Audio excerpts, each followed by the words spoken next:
श्री कृष्ण लीला पुरुषोत्तम भगवान भाग 2। देवताओं द्वारा गर्भस्थ भगवान श्री कृष्ण की स्तुति।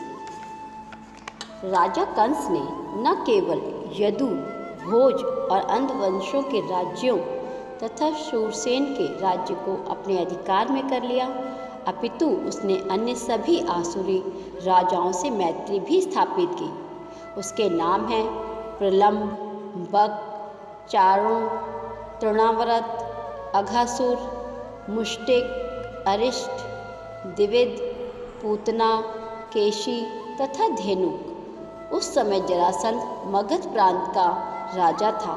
इस तरह कूटनीति से कंस ने जरासंध के संरक्षण में उस समय का सबसे शक्तिशाली राज्य सुगठित कर लिया। उसने बाणासुर तथा भौमासुर जैसे राजाओं से भी मैत्री स्थापित कर ली। जब तक कि वह सर्वाधिक प्रबल नहीं बन गया, फिर वह यदुवंश के प्रति, जिसमें भगवान श्री कृष्ण को जन्म लेना था, अत्यधिक शत्रुता बरतने लगा। कंस के द्वारा सताए जाने के कारण यदु, भोज तथा अंधक राजा विविध राज्यों यथा कुरु, पंचाल, कैकय, शाल, विदर्भ, निषद, विदेह तथा कौशल राज्य की शरण में जाने लगे। कंस ने यदु राज्य तथा उसी के साथ भोज तथा अंधक राज्यों की एकता को ध्वस्त कर दिया।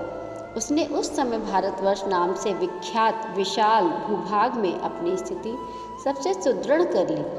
जब कंस ने एक एक करके देवकी तथा वासुदेव के 6 शिष्यों का वध कर रहा था, तब कंस के अनेक मित्र तथा परिजन उसके पास पहुँचे और उन्होंने प्रार्थना की कि वह इस जघन्य कर्म को त्याग दे, किंतु बाद में वे सब कंस के प्रशंसक बन गए। जब देवकी 7वीं बार गर्भवती हुई तो उनके गर्भ में अनंत नामक श्री कृष्ण का पूर्ण अंश प्रकट हुआ। देवकी हर्ष तथा विषाद से अभिभूत थी। वे हर्षित थी क्योंकि उन्हें पता था कि उनके गर्भ में भगवान श्री विष्णु ने आश्रय लिया है, किंतु साथ ही वे खिन्न भी थी कि शिशु के उत्पन्न होते ही कंस उनका वध कर देगा। उस समय भगवान श्री कृष्ण ने कंस के द्वारा किए गए अत्याचारों से यदुओं की भयभीत स्थिति पर दयालु होकर अपनी अंतरंगी शक्ति योग माया को प्रकट होने का आदेश दिया।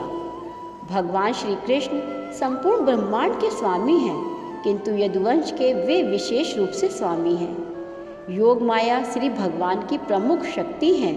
वेदों में कहा गया है कि श्री भगवान की अनेक शक्तियां हैं। परास्य शक्ति, वृद्धि, वैद्य, श्रुतेय, ये विभिन्न शक्तियां बाहर तथा भीतर से कार्य कर रही हैं और योग माया समस्त शक्तियों में प्रमुख हैं। उन्होंने आदेश दिया कि योग माया ब्रजभूमि वृंदावन में अवतरित हों, जो सदैव सुंदर गायों से पूरित तथा सुशोभित रहती हैं। वासुदेव की एक पत्नी रोहिणी वृंदावन में राजा नंद तथा रानी यशोदा के घर में निवास कर रही थी। कंस के अत्याचारों से भयभीत होकर न केवल रोहिणी अपितु अन्य अनेक यदुवंशी सारे देश में बिखर चुके थे। कुछ तो पर्वतों की गुफाओं में आकर रह रहे थे।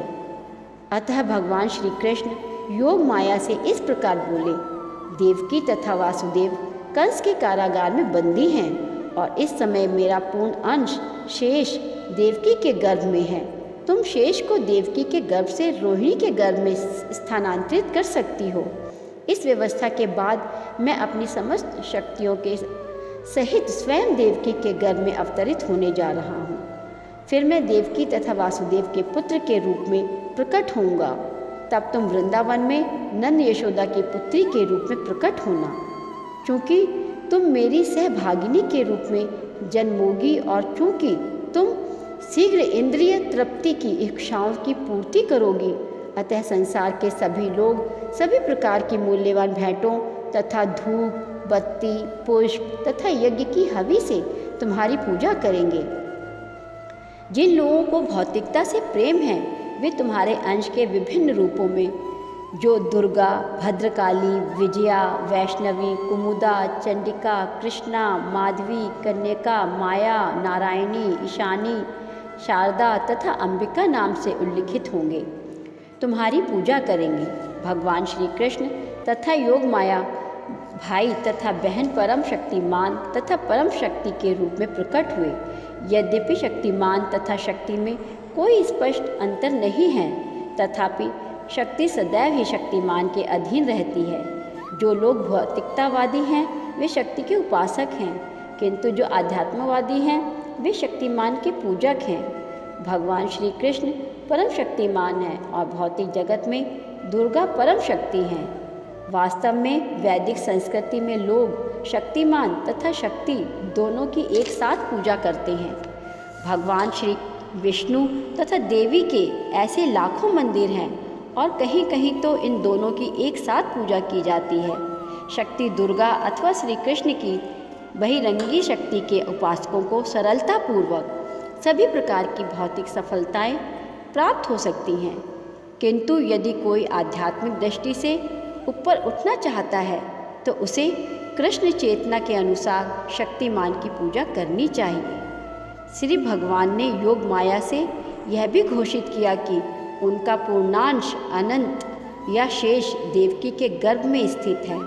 रोहिणी के गर्भ में बलपूर्वक ले जाए जाने के कारण वे संकर्षण कहलाए और वे समस्त दैवी शक्ति या बल के स्रोत होंगे, जिसके द्वारा लोग जीवन का सर्वोच्च आनंद, जिसे रमण कहते हैं, प्राप्त कर सकेंगे।